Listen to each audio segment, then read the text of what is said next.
Hello, I'm Ed Rabyd, otherwise known as the Rabyd Atheist, a former pastor turned atheist, now a compassionate anti-theist.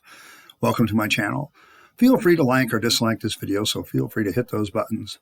Feel free to comment below, and I would appreciate it if you would subscribe to the channel and hit your notification bell for more content as it is released.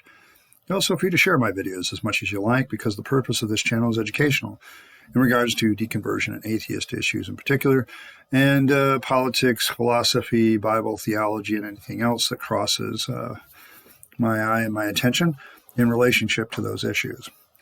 Today I'm going to talk about deconversion. I usually talk about deconversion every Monday, so just kind of get used to it, because it's kind of a chronicle of my journey out of theism and into a more enlightened state, at least from my perspective.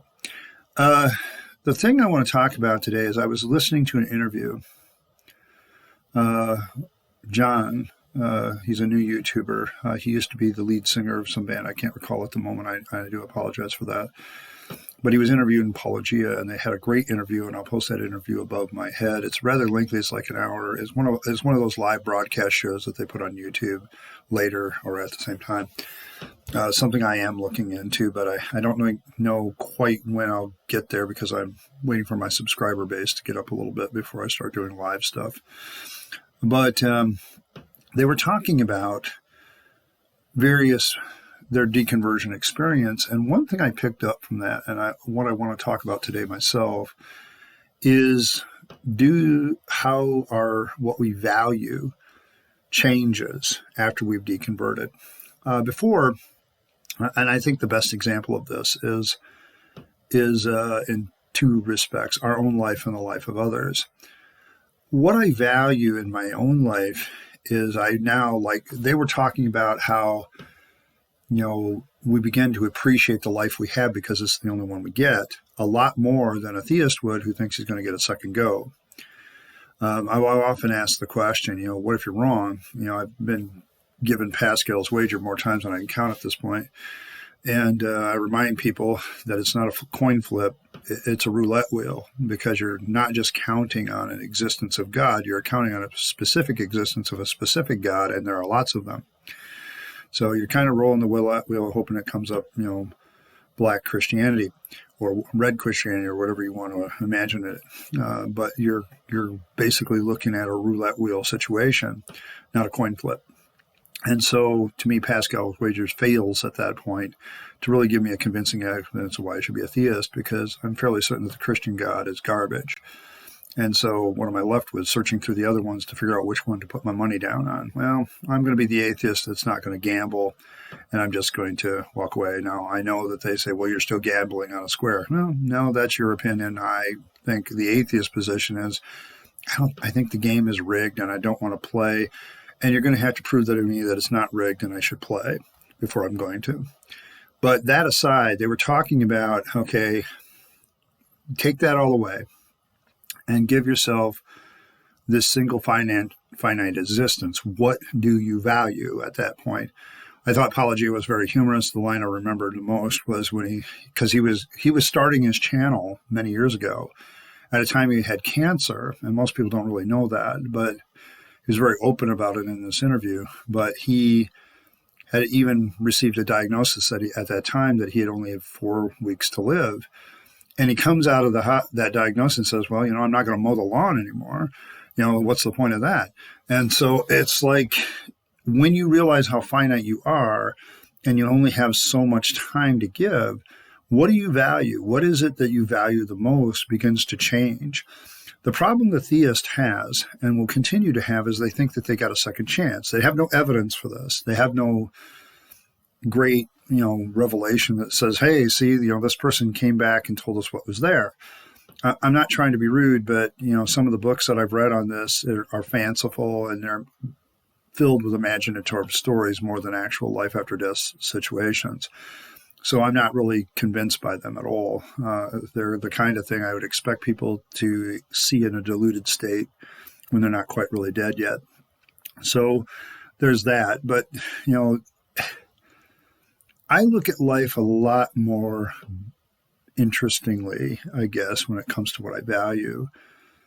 I've always been a person that values a small amount of friendships and relationships that are very tight. Like we're tight with each other. We're good friendships. If you're in my circle of friends, you're a very special individual. It also puts you in a very damaging place because I did have one very special friend that decided that once I was leaving the church and no longer going to be the pastor, and there's a lot of other things going on, he decided that the best thing to do with me is drop me like a hot rock and not have anything to do with me. And so that, having a close center of friends, the way I treat my friends is you get one shot to betray me and turn your back on me. You better hope you don't need me again. That's kind of my attitude with these friendships. But I have a very small circle, and I'm very loyal to that circle. If you get in my circle of friends, you know you have a loyal friend. So I look at those. I look at friendships more valuable. I really look at my life in the terms of, okay, I only have so much time, and I don't know how much time I have. So I want to make sure I'm living the best life possible, trying to make it easier for other people to live, and trying to, live my best life because I only get one. It's why I fight for liberty so much, because I think a whole bunch of people like to manipulate and control us, and I don't see the institution of government any different than the institution of religions, because they all use the same tactics to try to control and manipulate people. So I'm not going to buy that either. I look at each individual as a valuable contributor, and this is the second part of how I look at individuals. I don't just look in terms of people and what they can do for me, but also what I can do for them. Now, like I said, my circle's small, so that group of people that gets my undivided attention is very small and very rare. So that's kind of where I'm going with this.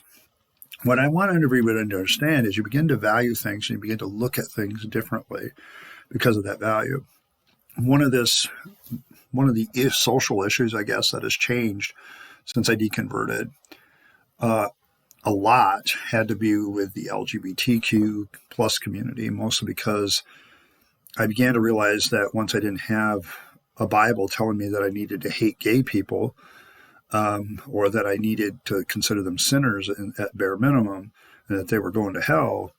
Once I got rid of that nonsense, I suddenly realized, do I have any rational reason to hate these people and dislike them? Do I have any rational reason not to help them? Do I have any rational reason not to support legislation that would give them a more equal footing as far as rights is concerned? No, I don't have that anymore. I do have a lot of scientific questions and psychological questions with that, because my big question is, how do you know you're gay? How do you know you're trans? How do you know you're queer? Is it more than just a self-diagnosis, or is there some real psychological and physiological and biological reasons that this might be so? And I want those analyzed so that when those people go to court and go to things, they have real evidence to present to the courts. And that changes the game considerably if that evidence does exist.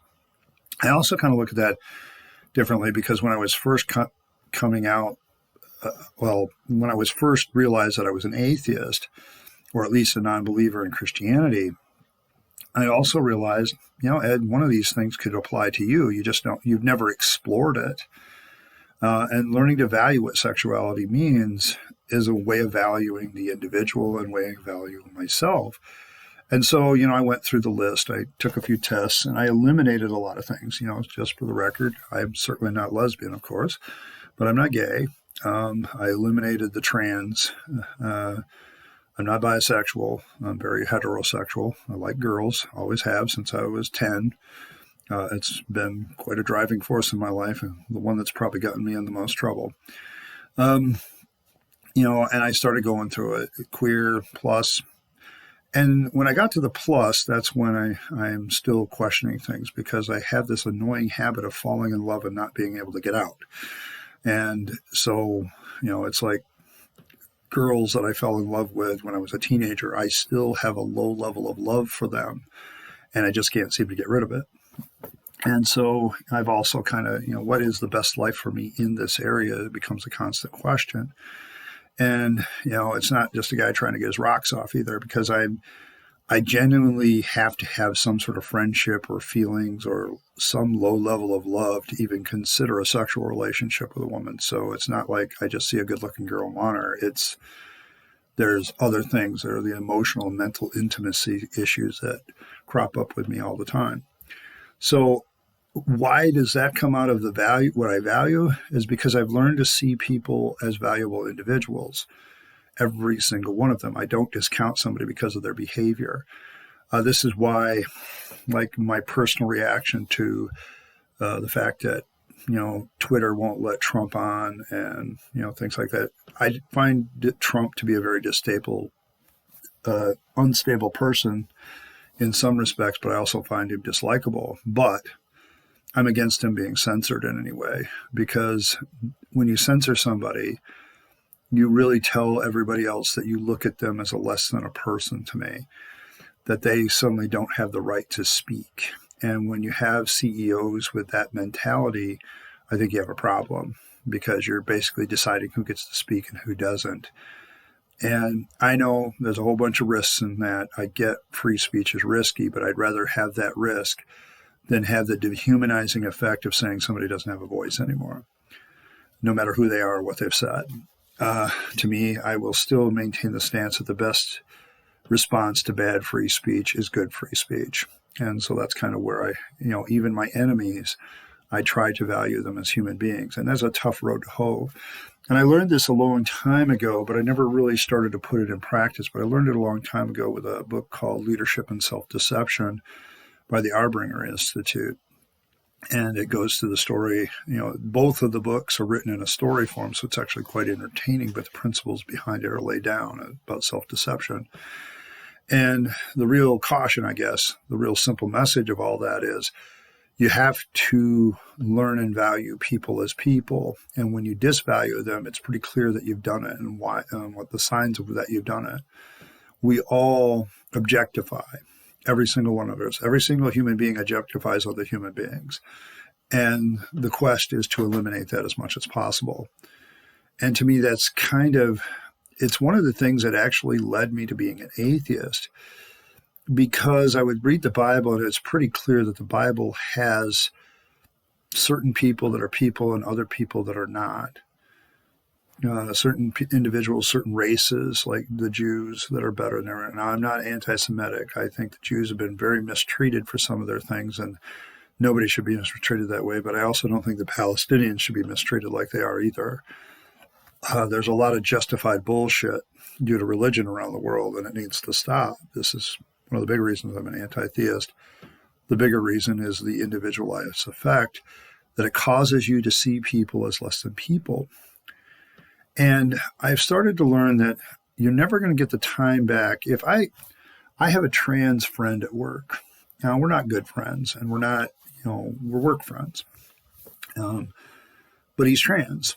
Well, she is trans now, I guess. When he first announced it, he was still going by he, but then a few weeks into it.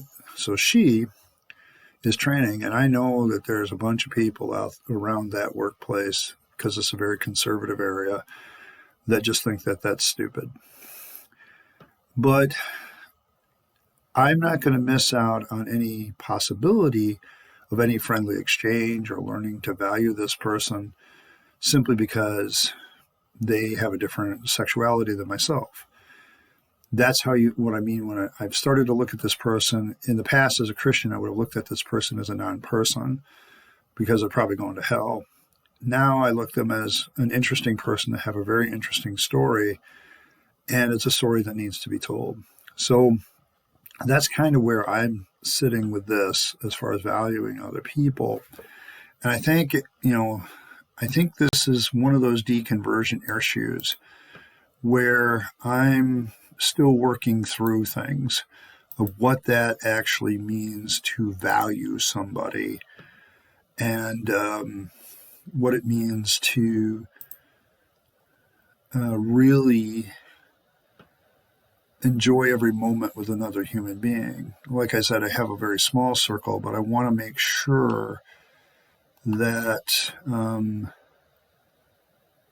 we look at ourselves as trying to make things change and trying to make things better. And this is the thing that drives me right now. I want to look at the comment of the day. And there was a discussion yesterday about the channel, about what makes me different as a rabid atheist as compared to some of the other channel differences. And somebody suggested that I back it off a little bit and just explain things from a non-theist point of view instead of an anti-theist point of view. But it brought up a broader question. And there was a whole exchange here on my video respecting the deconversion process. So you can go look at that exchange for yourself. I'll post a video above my head. But it brought up the question overall of, what this channel is about and what makes me different. Also in that Apologia interview, he also talked about how he wants as many different voices because, he's not going to reach everybody and I'm not going to reach everybody. And it's because we each all have a certain audience, and his audience is himself before he deconverted. My audience is not that. My audience is more for people who have just converted or are going through the deconversion process. They're coming out of it and they're struggling with it, because I know I struggled pretty mightily with this. Now, that doesn't mean that I don't deal with the issue of how people deconvert, because sometimes the way we deconvert also has a big, heavy influence on the deconversion issues that we have. Now, I'm no psychologist, but I've been through this and I've watched other people go through it now a few times. And I'm just trying to discuss it to do more of my own process. So what makes this channel unique ultimately is me and my story. I know a lot of atheist channels out there, but I don't know. Apologia, I think, was a minister. Dillahunty was some form of minister at one time. But name me an atheist channel that's run by a guy that was 20 years in the ministry, that pastored 3 churches, and then also stayed in the pulpit for 3 years, trying to hide that he had become something else for fear of losing his job and things that he needed to keep going with his life. I gave up a lot to become an atheist. I really did. I can't see any good side from the first year that I came out as an atheist. It was not come out that I was, for the first 3 years, I'm like literally living a lie that I don't want to live. And so to come out of that finally, it took a lot of bad things happening, including an affair and a few other things. But coming out of it, I lost a lot. And a lot of that's my own fault, the way I did it. I should have really joined the clergy project a little bit earlier and things like that. But that's a unique story. We've had other clergy project graduates that have written books and things. I don't know too many that have started a YouTube channel, maybe a few. But I'm looking at a 20-year ministry career, 40 years of being a Christian, and I threw all that away for intellectual honesty. And I paid a heavy price for it. And in the end, it's worth it. And that's what makes this channel unique, is me. Now, I've got a lot to learn about the technical side of running a YouTube channel if I'm going to continue to grow. I really do have to learn this stuff at this point. I passed 100 followers. I never thought I'd get here. I'll be honest. I thought this would be one of those projects I get 20, 30 followers and it wouldn't do anything after that. But it has grown and it continues to do so. Since hitting 100 followers, I've jumped up another 7, I think, in this last week. And the more followers I get, the more likes, the more shares, the more subscribers, the more dislikes even, and comments. I mean, this is why I want you to comment, because it gets the channel noticed. I'm not going to respond to every comment anymore. That just takes too long. But, if you really care about the channel, just keep doing stuff that helps me out. I don't see myself as any different than a lot of these other guys. I don't edit as much as that. I don't edit at all for the most part. I don't have a fancy intro. I don't have any of that stuff. What I do have is a very unique story and a very unique way of looking at the world. And it's because I am a unique individual. That hasn't changed.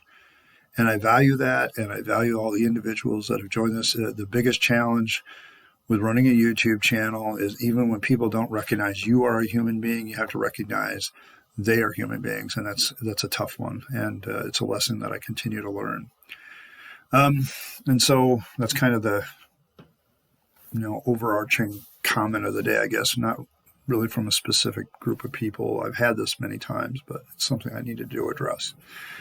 So thank you, everybody, for coming by. I appreciate you coming by. Do the like, subscribe, dislike, share thing. I appreciate it. Every little bit helps, gets the channel noticed to other people, and the channel continues to grow, and hopefully changes will come for the better. I am looking to other things, so just bear with me on that and be patient, because a lot of this stuff takes me a lot more time than just getting in front of the microphone and yapping.